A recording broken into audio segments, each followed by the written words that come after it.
que en esto del golpe de Estado blando, la guerra híbrida, los que jugarán un papel importante son los medios de comunicación. Me imagino que muchos de esos medios de comunicación tradicionales que defienden los intereses más oscuros contra el gobierno, en este caso del presidente Andrés Manuel López Obrador, ¿no?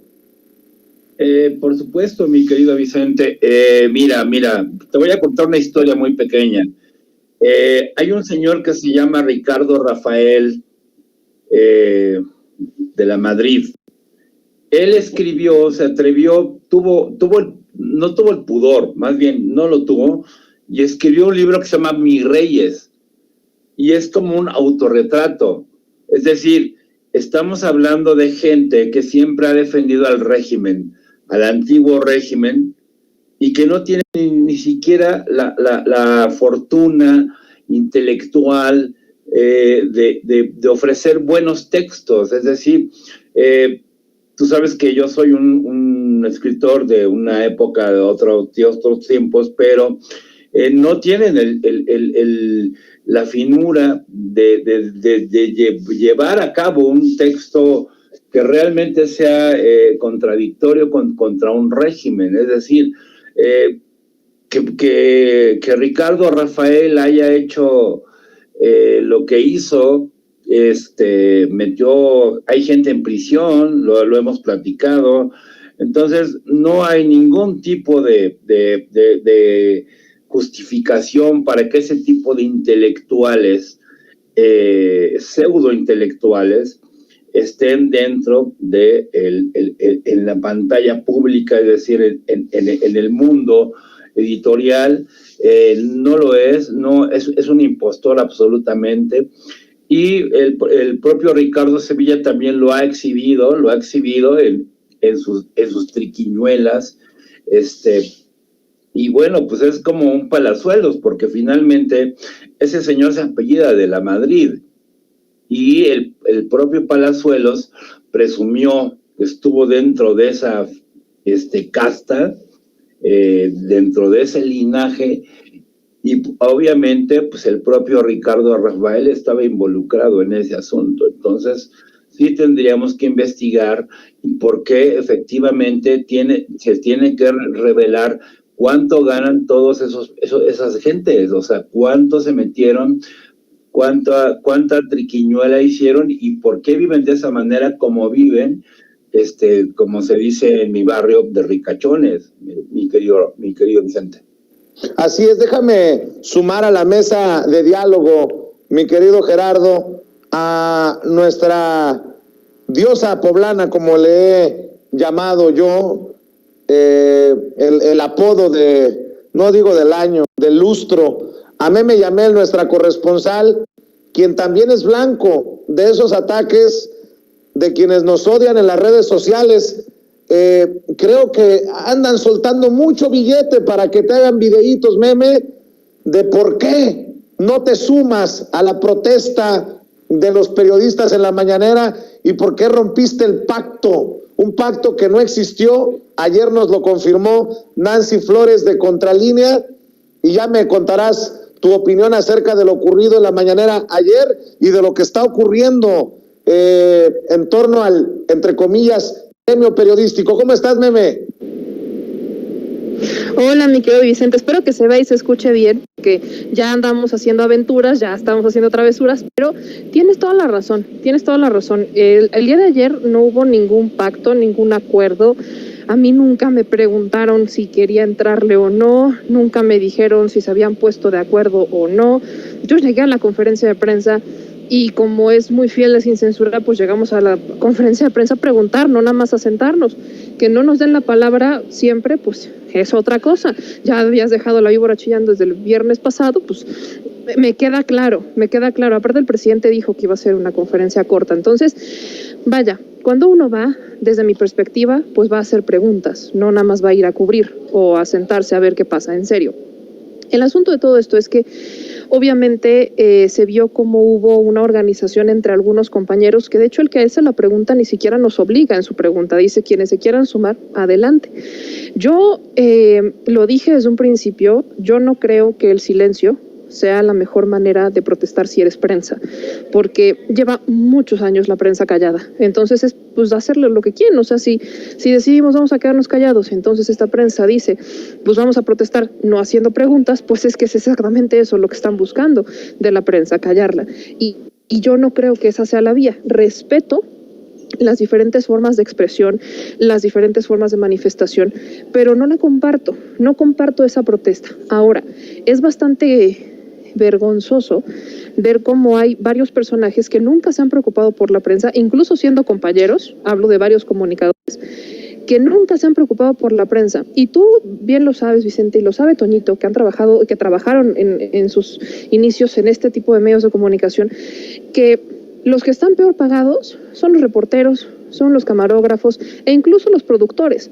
Los que ganan los sueldazos son los conductores, los que realmente solamente ponen la cara y leen el teleprompter, no los que van y hacen investigación, no los que van y ponen el cuerpo y el pecho a las balas, no, ellos son los que no hay una justicia ni siquiera laboral. Hay muchos que están contratados por outsourcing. Y este espacio ha denunciado eso. Yo en la mañanera he preguntado sobre la Ley General de Comunicación Social, sobre esta ley Chayote. Ustedes insistieron al inicio de las conferencias de prensa en que se transparentara cuánto se le daba a la prensa. O sea, en ese inicio, cuánto aportaba el gobierno federal a la prensa en administraciones pasadas. Y el que no se haya modificado todavía estas leyes secundarias de la ley Chayote, entonces, bueno, no vamos a terminar con esto. Creo que si la prensa quiere hacer manifestaciones, de verdad tiene que empezar a ver objetivamente qué es lo que está pasando. Por primera vez tenemos la libertad de poder reclamarle al presidente, por eso celebro que lo hagan, es lo único que celebro, porque por primera vez está esta libertad de expresión, libertad que antes no existía, libertad que antes no teníamos, una libertad que lamentablemente pues veníamos como olvidando que era de la prensa porque nos callábamos o se callaban porque había contratos o hay contratos de publicidad. Entonces, pues que se vengan como quieran venir, si me quieren criticar, que me critiquen. Yo no voy a formar parte de ningún pacto del que se quieren colgar. Yo voy a seguir haciendo lo que desde este espacio hemos hecho de forma congruente, exigir justicia para el gremio, pero que no se callen y que protesten a quien tienen que protestar, y eso también involucra protestar a sus empresas, a sus patrones que no les dan buenos sueldos, que los contratan por outsourcing y que ni siquiera les dan seguros de vida.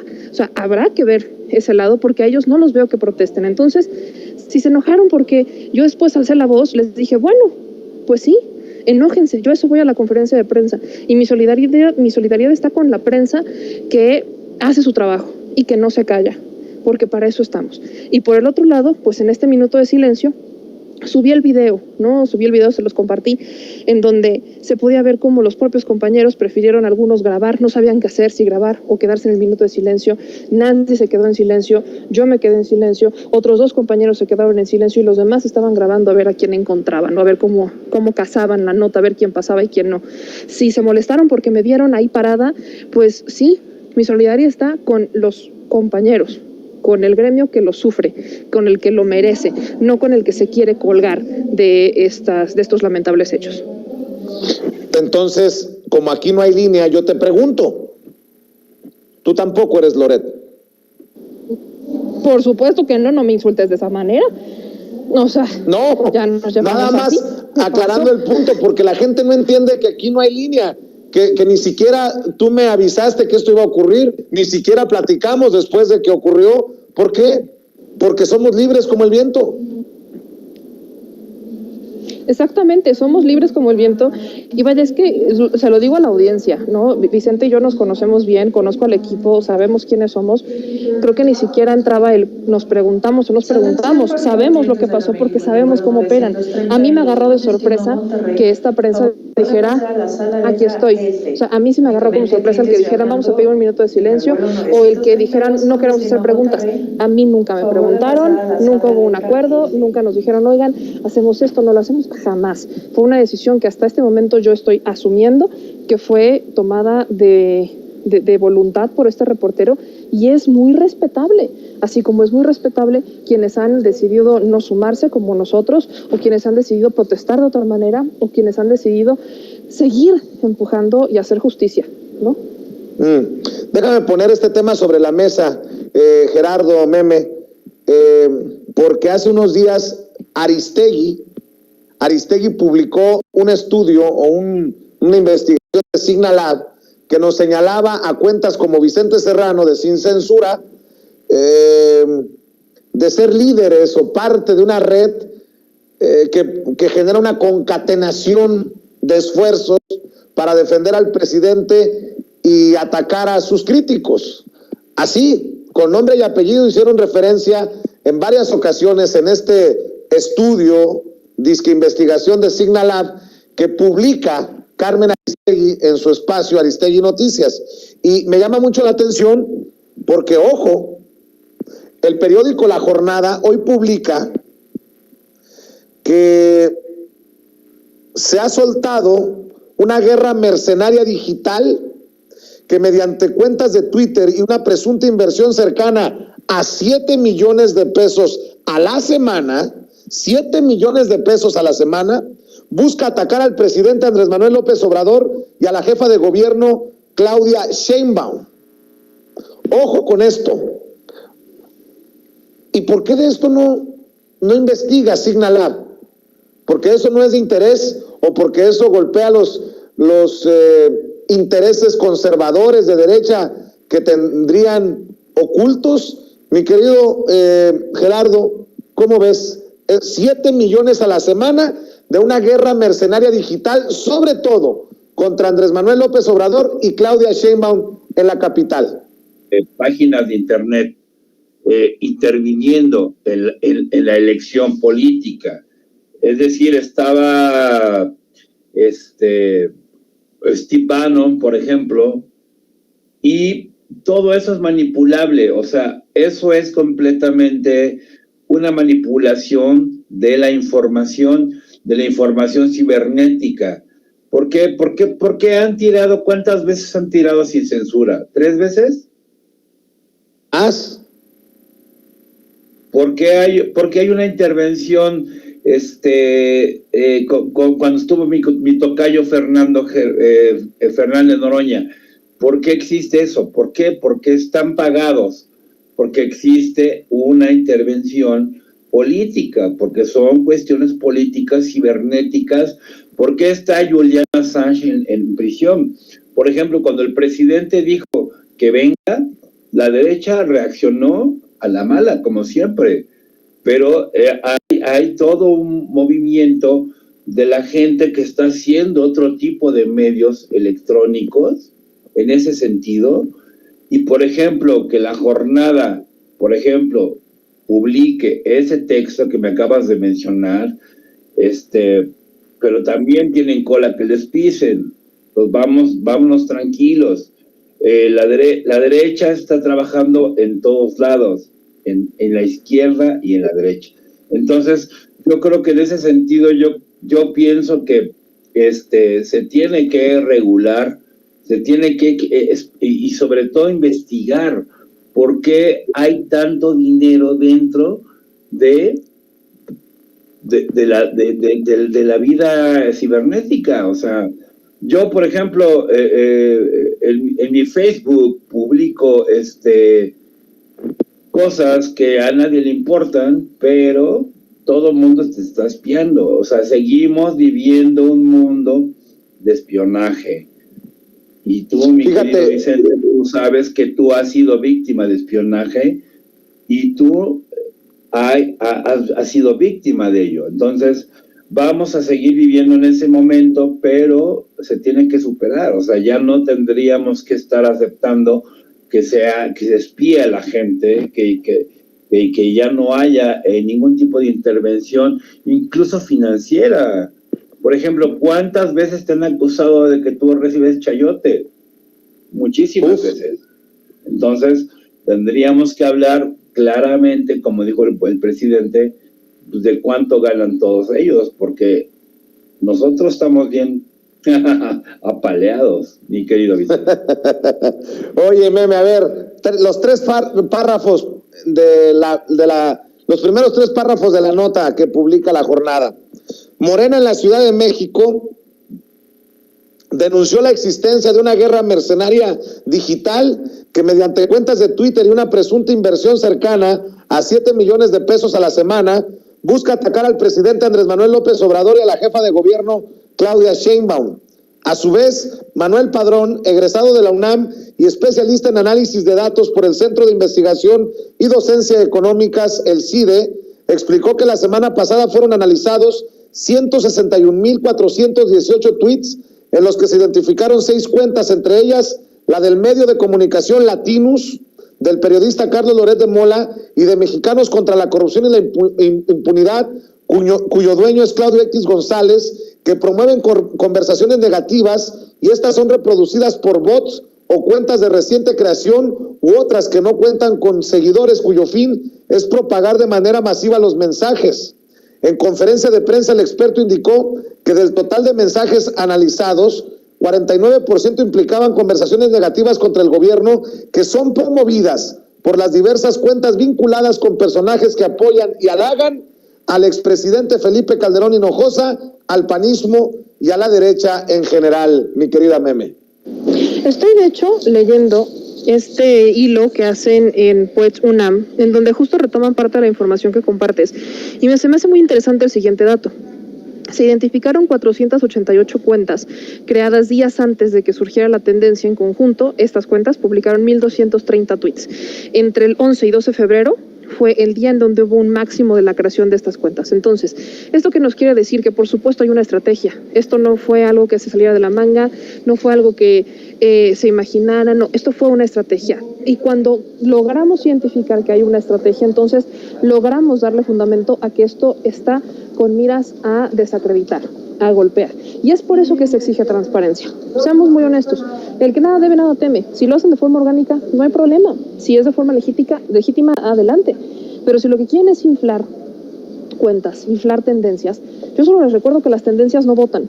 Y que si tanto están molestos con la administración y si tanto, bueno, hay una herramienta que el 10 de abril vamos a poder utilizar. Que se demuestre que realmente cuántos son realmente los que quieren que esto no siga. ¿Cuántos realmente quieren una revocación? Ahí está, el 10 de abril. Entonces, vaya, en vez de que quieran inflar tendencias, participen, sean los verdaderos demócratas que se supone que son. Participen y sean los verdaderos defensores de la verdad, como se sientan algunos. Está esta herramienta, ¿qué los limita? ¿Qué les da miedo? Que al final se descubra que solamente inflan tendencias, pero que no representan ni siquiera la mitad de los 123 millones de mexicanos que vivimos en este país. Eso es lo que les da miedo, eso es lo que atormenta.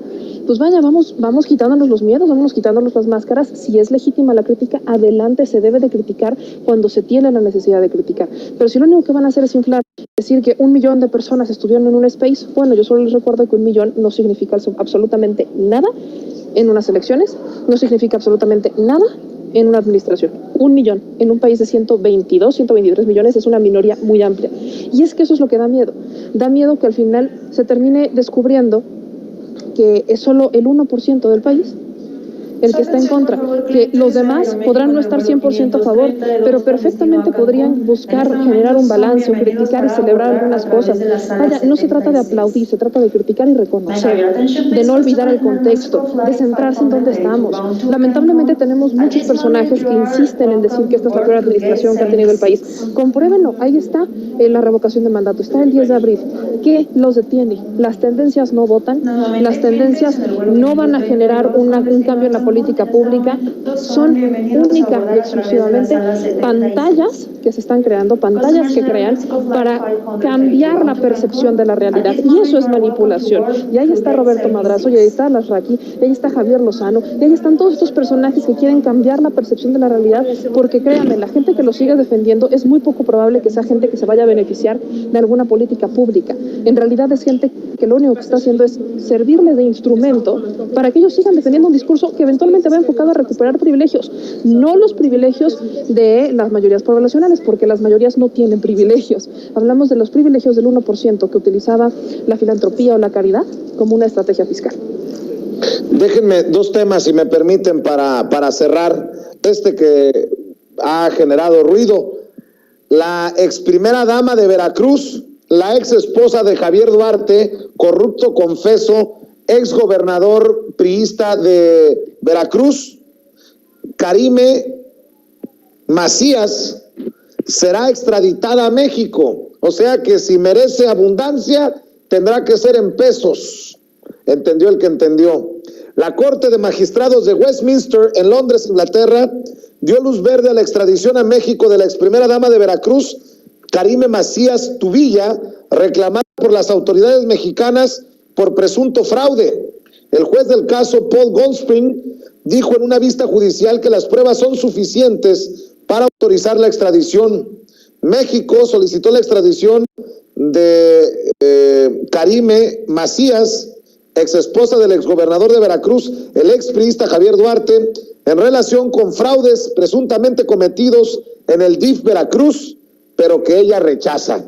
¿Qué tan importante sería, si acaso, Gerardo Villegas, que se haga justicia con este caso de la ex primera dama de Veracruz? Su ex esposo en el botellón confesó ser corrupto.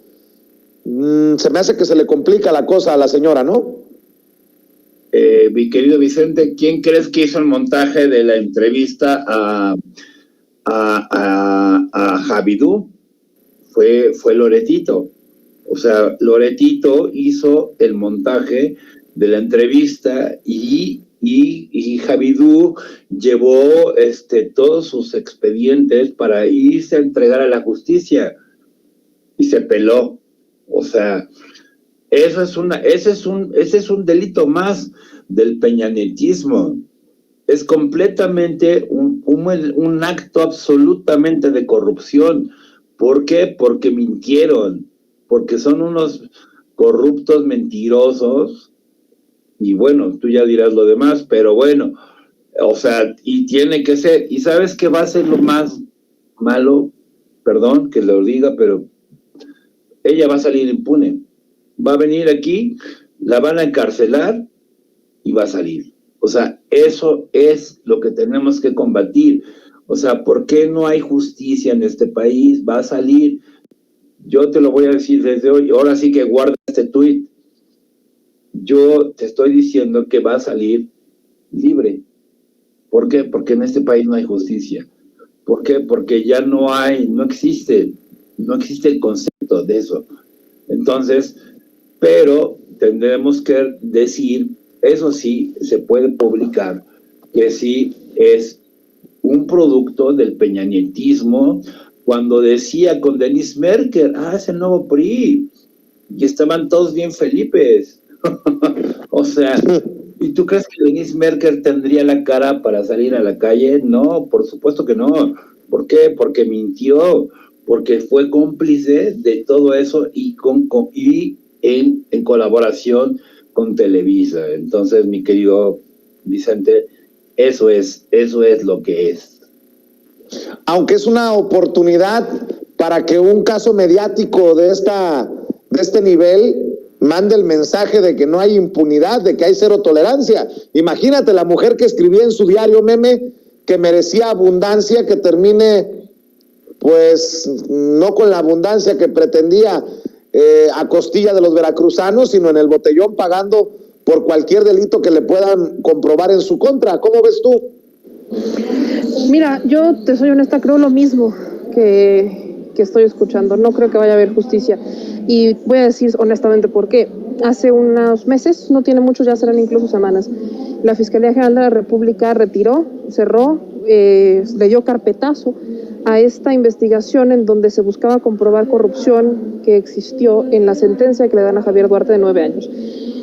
Había testimonios, el propio Javier Duarte había dicho que había mano para evitar que él obtuviera una mayor sentencia. Entonces, la Fiscalía dijo que no encontró elementos, pese a existir testimonios, dijo que no había encontrado elementos, así que nos quedamos con su sentencia de 9 años. Recordemos que esto es muy indignante porque la Fiscalía, o más bien el Ministerio Público, obtuvo las pruebas de forma completamente ilegal. Entonces, al obtener estas pruebas de forma ilegal, vimos cómo el juez terminó diciendo, bueno, es que por la forma en la que violaron el debido proceso, entonces pues no podemos hacer absolutamente nada, y lo sentencian a 9 años por el mega desfalco al estado de Veracruz. Y si la Fiscalía cerró esa carpeta de investigación y pese a haber testimonios, decidió que no había corrupción, no me puedo imaginar qué va a pasar con el caso de su esposa o su ex esposa, Karime Macías, que recordemos hay también testimonios en donde apuntan a que ella es la que daba las instrucciones de dónde sacar el dinero y a dónde mandarlo. Era ella. O sea, si él por supuesto que operó, ella era la que decía a los demás por dónde y hacía, dónde no, ella era lo que lo hacía. Entonces a mí me genera mucha preocupación porque seguimos viendo una fiscalía que no es lo suficientemente sólida como para poder dar sentencias en donde hay juicios justos, donde hay casos justos. El caso de Odebrecht, me queda claro que Emilio Lozoya es súper responsable, pero que sea el único que vaya a pagar por esto.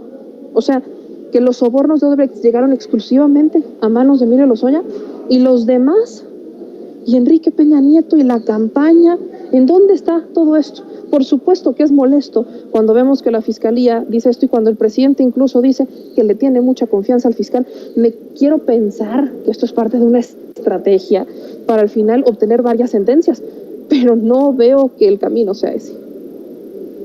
Oigan, a ver, para cerrar, dejamos el tema de las mineras y la protección de la Suprema Corte a nuestros hermanos indígenas, que ya lo voy a retomar, si no más tarde en este espacio, en Sin Censura Nocturno, para comentarles una noticia, pues literalmente de última hora y exclusiva, que suelta Manuel Hernández Borbolla, reportero para México de Actualidad RT y también amigo de la familia Sin Censura, que va de la mano de estas declaraciones del presidente Andrés Manuel López Obrador, que dijo, advierte que de ser necesario planteará a Joe Biden, el presidente de Estados Unidos, el financiamiento de Estados Unidos a Claudio X González. Esta es una declaración importante hoy en la mañanera del presidente Andrés Manuel López Obrador.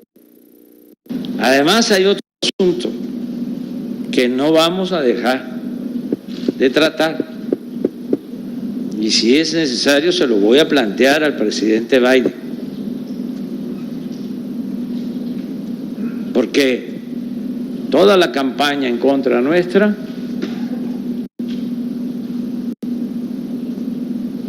está siendo financiada por traficantes de influencia de México que en el pasado vendían medicinas y hacían jugosos negocios, empresarios que no pagaban impuestos y también por el gobierno de Estados Unidos. Presidente Andrés Manuel López Obrador, y yo pregunto si ya sabía de esto que se está publicando. Manuel Hernández Borbolla publica exclusiva: Estados Unidos siguió financiando a mexicanos contra la corrupción y la impunidad en 2021. Según registros de la base de datos de USAID, el gobierno de Estados Unidos entregó más de 15 millones de pesos, por ahí de los $750,000, a mexicanos contra la corrupción y la impunidad en 2021, a pesar de los reclamos del gobierno de México. Ojo que esto es importante. Y también hay que decirlo, es una situación que podría explicar mucho del golpeteo de mexicanos contra la corrupción y la impunidad en equipo con Latinus contra el gobierno del presidente Andrés Manuel López Obrador.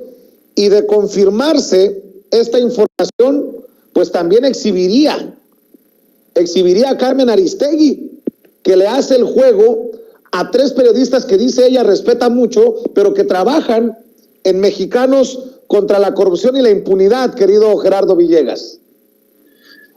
Pues mira,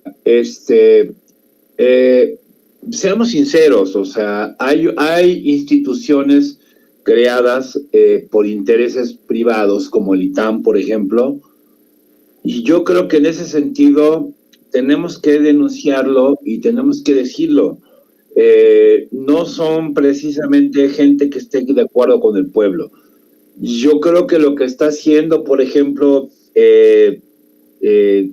Carmen Aristegui, lo que está haciendo Mexicanos contra la Corrupción, yo creo que es absolutamente un auto de, se decía antes, de sedicia. Es decir, están queriendo derrotar un gobierno legítimamente ganado en las urnas. Entonces, yo creo que se tiene que exhibir y pues bueno, pues ahora sí que con su pan se lo coman, pero yo no creo que para 2024 vayan a conquistar otra vez, meter un presidente espurio como Vicente Calderón, Felipe Calderón, perdón, como Vicente Fox.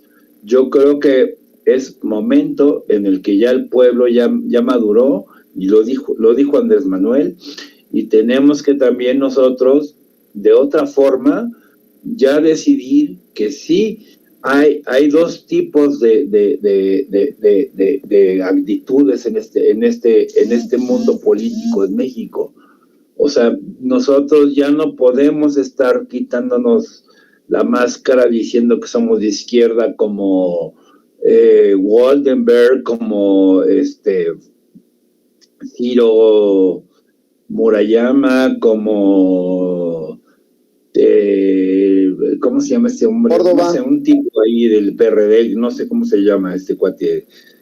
O sea, tenemos que ya dar la cara y tenemos que combatir efectivamente, derechamente, ese tipo de actitudes, porque estamos en una guerra. O sea, sí hay una guerra contra el presidente, y la gente que lo estamos defendiendo estamos trabajando en ello. O sea, tenemos, y hay medios de comunicación como Sin Censura, como Los Datos Duros. O sea, estamos trabajando en ello porque tenemos que dar la cara. O sea, no podemos escondernos en ese sentido.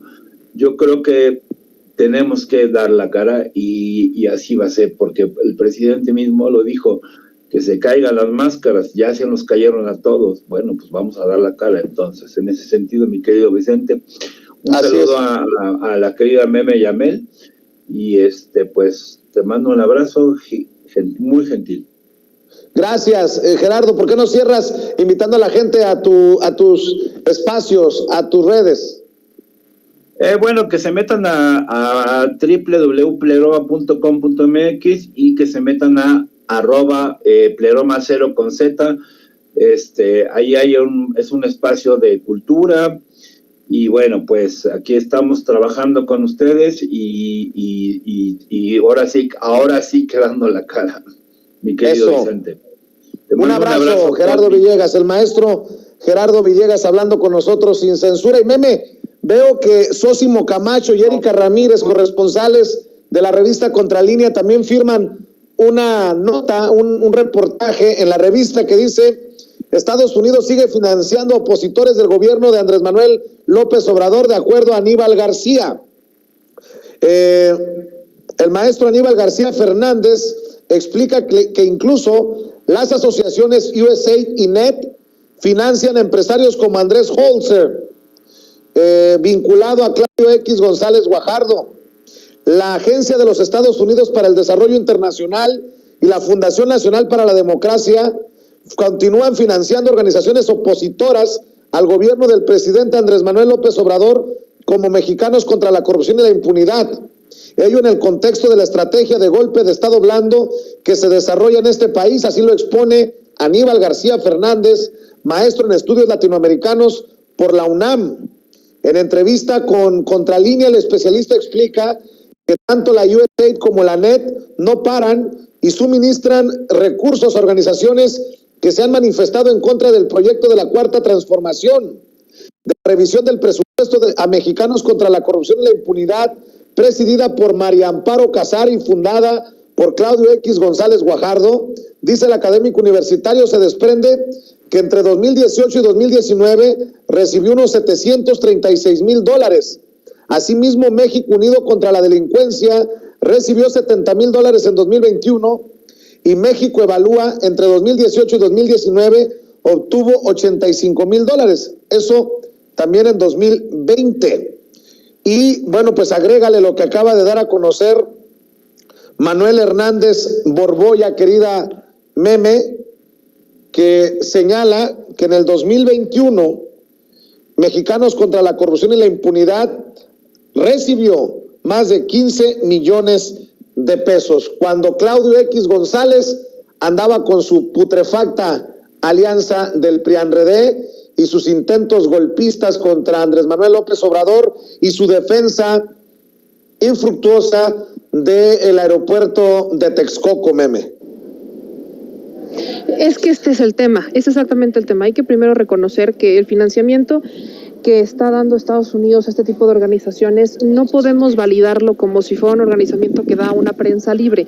¿Por qué? Porque la prensa libre, así como critica, también reconoce. Y vaya, no nos hagamos tontos. Claudio X González, aunque no es ya el director de Mexicanos contra la Corrupción y la Impunidad, sigue presidiendo el Consejo de Administración. Ahí tienen no solamente este señor, sino que también está Gustavo Doyos Walter. Entonces, vaya, ponernos a pensar que Estados Unidos está haciendo una labor súper loable y que Estados Unidos está apoyando a la prensa libre como no lo hace en sus propios países, es una tontería. Hablamos de Estados Unidos, por Dios, vamos a poner las cosas como son. Estados Unidos lo que está haciendo es buscar alguna manera de incidir, de meter algún tipo de mano en los países para controlarlos. Siempre lo ha hecho. No es la primera ni será la última vez que lo haga. Y lamentablemente aquí es en donde entra la defensa por la soberanía, cuando entra la defensa por cómo nosotros vamos a defender nuestro territorio, cómo nosotros vamos a defender nuestros ideales. Estados Unidos había emitido un primer pronunciamiento no muy general diciendo que ellos no iban a dejar de financiar a la prensa en el mundo porque tenían esta labor. Y vaya, ¿cuántas veces Estados Unidos ha entrado o ha intervenido en los países con el pretexto de es que nosotros tenemos la obligación de ayudar a los demás, como si fueran papás? ¿Papás de quién? No pueden ni siquiera realmente con los problemas profundos de su país y quieren ponerse a solucionar los de los demás. No es una solución. Lo que buscan es incidir. Entonces, si eso lo tenemos en mente, si tenemos bien contemplado que es un tema de incidencia, creo que tenemos que también tener bien contemplado que estamos en un escenario donde lamentablemente la prensa también tiene que salir a exigir. Estoy y celebro que el presidente insista en esto porque, vaya, ya es hora de que se vayan quitando las máscaras. Son los mismos intereses que están en contra de la reforma eléctrica, son los mismos intereses que están en contra del desarrollo de los países del sur, son los mismos intereses que están en contra realmente del desarrollo de la población en general. ¿Por qué nosotros tendremos que seguirles levantando estatuas? ¿Que México no puede solo? Y eso es una idea que lamentablemente se ha estado generando a lo largo y ancho del sector más privilegiado de este país, como si fuera mejor traer las cosas de afuera. Es muy el estilo neoliberalista de privatización. Entonces, todos vamos en contra de que nos mientan o de que nos digan que Estados Unidos va a venir a salvarnos y que ellos son mejores. No, señores, tendrán cosas buenas, nosotros también. Y tenemos que empezar a creérnoslas, que nosotros también tenemos cosas muy buenas que aportar.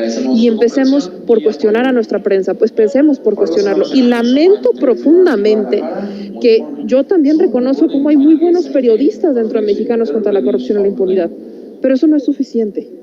Porque cuando eres un buen periodista, también eres capaz de alzar la voz cuando hay algo mal de tu empresa. Yo me salí de varios espacios porque coartaban libertad de expresión. Vicente, tú lo has hecho también.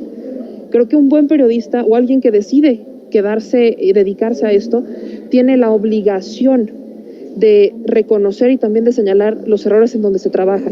Y hay muchas personas que se han quedado callados en Mexicanos contra la Corrupción. Recordarán el expediente Colosio, que lo sacó Laura Sánchez Ley mientras trabajaba en Mexicanos contra la Corrupción y la Impunidad. Pues la empresa decidió borrarlo. ¿Por qué? ¿Por qué Mexicanos contra la Corrupción y la Impunidad baja o hay un error o elimina ese expediente? O sea, ¿usted se imagina cuánto cuesta desclasificar un archivo, un caso como fue el de Colosio? ¿Cuándo vimos que Mexicanos contra la Corrupción y la Impunidad alzara la voz y dijera o reconociera los casos de abuso y acoso laboral que se dieron dentro de su organización en contra de compañeras? Nunca lo dijeron. Y eso también se tiene que señalar. Quítense las máscaras y por favor dejemos de ser tan hipócritas. ¿En dónde andas? ¿A dónde vas? Ay, pues mira, Vicente, vámonos, nos vamos en camino a Nuevo León, estamos a punto de salir, vamos a Monterrey, vamos a estar cubriendo asambleas informativas sobre la reforma eléctrica.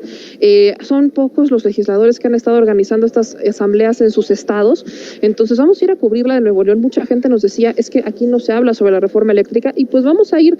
Así que si usted gusta ir hoy a las 6 de la tarde, vamos a estar en Nuevo León, en la Facultad de Filosofía y Letras de la Universidad Autónoma del Estado de Nuevo León, y quiero preguntarles varias cosas, Vicente, sobre todo porque ya tiene un rato que no vamos a Nuevo León. Quiero preguntarles, pues, ¿qué opinan de su gobernador o de su alcalde, al que últimamente andan inflando mucho para presidente? Hablando de Colosio, pues si usted quiere, cáigale, ahí vamos a estar hoy 6 de la tarde en Monterrey, en la Facultad de la Filosofía y Letras de la Universidad Autónoma del Estado de Nuevo León. Ahí los espero, quiero escuchar su opinión y por supuesto quiero compartirla con todas nuestras redes y sobre todo aquí en nuestro espacio de Sin Censura. Meme, cerremos invitando a la gente para que te siga en redes y para que se informe al Chile en YouTube.